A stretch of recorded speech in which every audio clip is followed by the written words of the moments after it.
si je suis élu président de la République, que d'ici à 2 ans, plus personne ne soit obligé de dormir sur le trottoir et d'y mourir de froid. Parce que le droit à l'hébergement, je vais vous le dire, c'est une obligation humaine.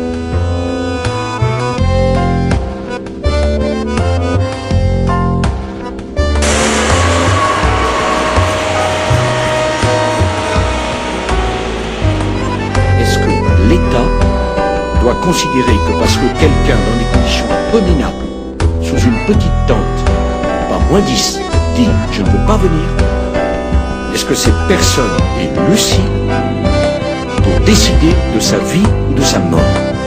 Je pose la question. Pour moi, elle n'est pas lucide. Ce que je propose, c'est que cette personne-là, on lui donne à manger un bon repas chaud. On lui propose de la soigner. On lui permet de prendre une douche ou un bain. On lui montre la chambre ou le lit qu'on lui propose. Si elle n'en veut pas, elle s'en va. Elle reprend la rue. C'est le respect de la dignité de la personne. C'est le respect de l'autonomie de la personne.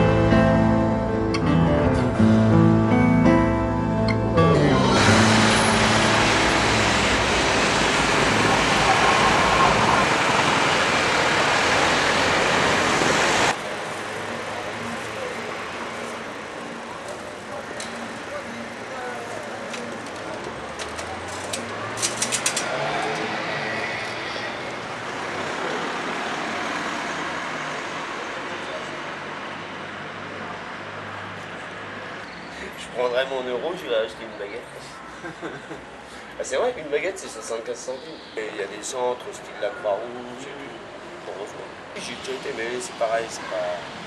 Ça prend du temps. Mais Ah, c'est pas ça, c'est que. Comment dire? Il faut être dans des règles normales. Et quand on est un peu désociabilisé, c'est difficile quoi. Et les riches ils sont de plus en plus riches et les classes moyennes elles deviennent de plus en plus pauvres. Enfin pour l'instant c'est comme ça. Et bon c'est compréhensible parce que vu le contexte international, tant qu'il n'y aura pas une monnaie internationale et que tout soit à peu près équilibré, c'est pas possible.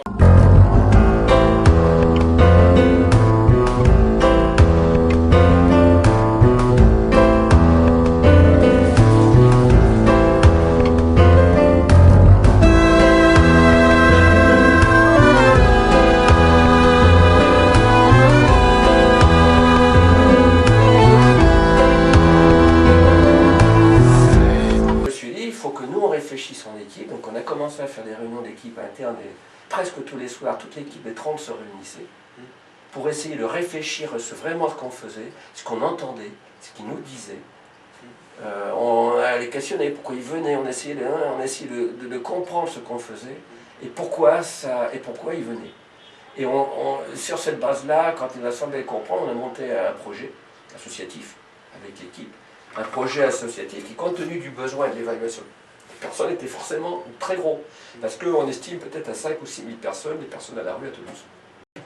Si on va dans la rue, même avec les tas de personnes qui rencontrent ces personnes-là, elles viennent toujours avec un projet social, plus ou moins, qu'elles viennent proposer, que les personnes acceptent ou pas.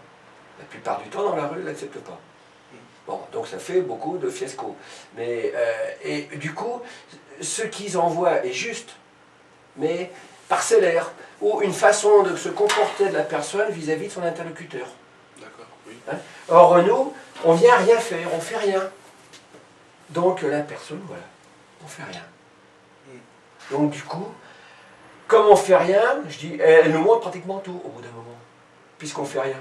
Et du coup, comme ils n'ont pas un problème, mais une problématique, c'est-à-dire une problématique, c'est une systémique de problèmes, qui sont en interaction entre eux, et dès qu'on touche à un problème, ça dérange les autres problèmes, et on ne peut pas arriver à isoler quelque chose.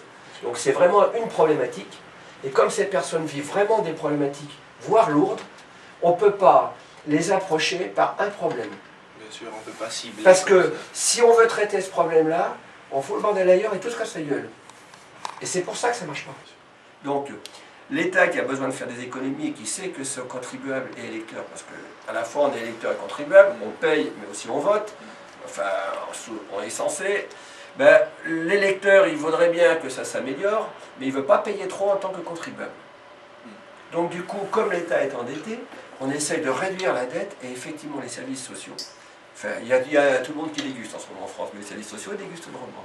Donc les gens ils donnent un peu comme ça, mais il ne faut pas que ça dure trop longtemps. Ce qui va expliquer que les missions, pour en revenir à ça, et les missions publiques sont des missions qui visent l'efficacité. Je mets peu d'argent, je veux avoir des résultats.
Ici on est à Sainte-Commune, donc.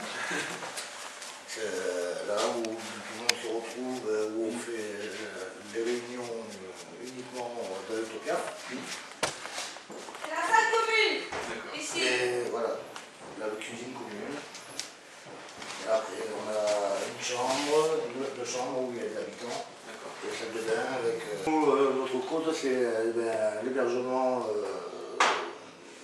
à court terme ou à long terme suivant le projet de chacun. Mais on favorise, en gros les gens qui ont moins de 25 ans parce qu'ils ont très peu de revenus. Et avec ça, on ne fait pas que du logement social ou du dépannage, on compte ouvrir plusieurs petites salles d'ateliers. Ah, les ateliers, ah oui, c'est ce qui me disait, les ateliers de musique, de l'art. Là, on a ouvert la taverne du Phénix qui est bas. Ah, c'est ceux qui ont bas. Voilà. D'accord. Et ça, ça fait partie de la rue du Piaf.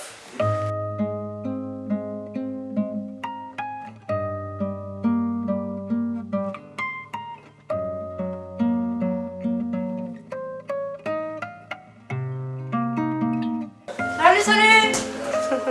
On fait à manger pour le peuple. Parce qu'il faut les nourrir, ces gars-là.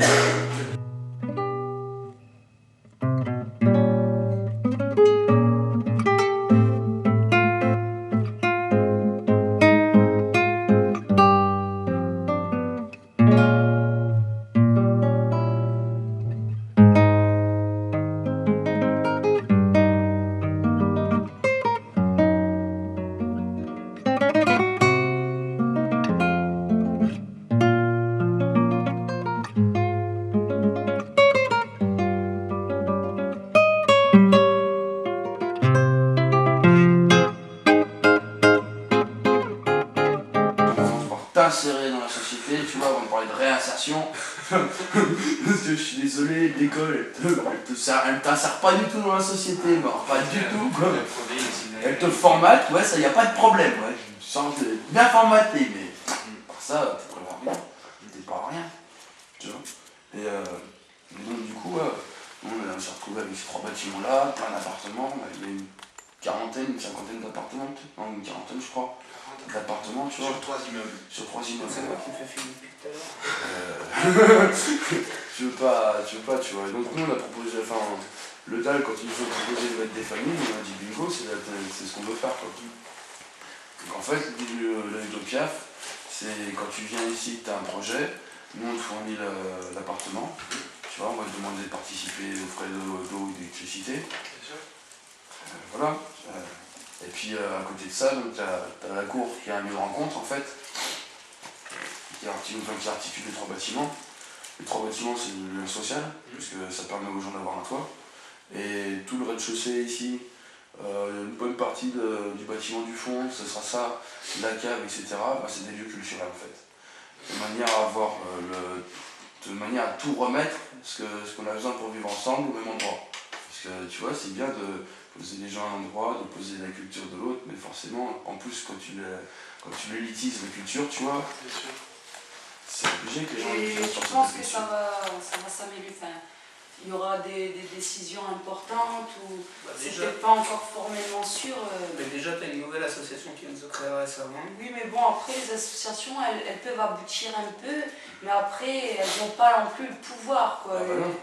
C'est les gens au-dessus qui ont le pouvoir. Donc eux, ils en font part au maire et tout ça, parce que c'est quand même des immeubles appartenant au maire et tout ça. Si non, le maire... ils appartiennent pas encore au maire. La mairie, elle est en train de racheter, là. Ah d'accord, Elle est en voilà. train d'évaluer pour racheter. Mais de toute façon, la mairie, justement, pour emmerder son monde, elle l'achètera, quoi. Ouais, mais après, tu vois, c'est pas parce qu'elle la rachète qu'il nous vient.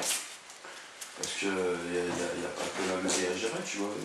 Si tu peux taper plus au-dessus, j'explique, il y a Hirsch qui est passé ici, tu vois, on est en contact avec le bureau de Hirsch, tu vois, c'est directement un ministère. Il y a Beauvais qui va venir manger ici. C'est bien, mais la mairie, ils sont gentils, mais si tu commences à aller faire en sorte que les gens au-dessus leur tapent sur les doigts pour te foutre la paix, finalement la mairie, ils sont un peu coincés, tu vois, parce qu'ils ont le pouvoir, mais ils n'ont pas tout le pouvoir. Et après, il y a eu, donc, on a ouvert la taverne du Phénix pour plusieurs raisons, notamment un bar associatif, tu vois. Et on a rencontré Touchefeu, c'est ça, Touchefeu, qui est elle la déléguée au logement en fait. Et donc c'est les 2 personnes qui vont voir ce qu'ils font des bâtiments après, tu vois. Si les enfants des logements sociaux, s'ils nous laissent dedans en tant qu'association ou quoi. On doit voir Beloubé qui s'occupe de la culture. En 2012, il y a un tiers de la France qui est comme nous, tu vois. C'est clair, hein, c'est clair. Ouais, mais ce qu'ils sont en train de faire. Ouais, parce que c'est quand même, ça devient quand même pire en pire. Comme Toulouse n'avait pas de dalle, on l'a refait. On l'a remis au goût du jour. Et depuis, donc on est parti des enfants de Don Quichotte et on a fait le dalle. Mais de toute façon, avant, j'étais quand même un militant. Que ce soit pour l'aide des SDF ou autres, j'ai l'impression d'être né comme ça. En ce moment, en France, tout ce qui est cité est en train d'être changé dans un grand projet de ville qui fait que les bâtiments sont démolis, mais pour autant ne sont pas reconstruits ailleurs. L'année dernière, sur Toulouse, il y a eu 1300 inscriptions. Il y a 496 dossiers qui sont passés en commission et il y a eu 136 relogements. 10%. Alors que le processus d'ALLO est fait pour à peu près 600 000 personnes. Et le 15 mai, on a installé des campements dans toute la France, avec des personnes qui seront à la rue, avec des travailleurs sociaux, j'espère, qui seront là, avec des bénévoles aussi qui vont se mobiliser, parce qu'à un moment, ces bénévoles, c'est une vraie puissance de frappe. On est place du Capitole, on a 200 tonnes dans le camion, on n'a pas une couverture, on n'a pas à manger, on est en galère, on n'a pas une thune.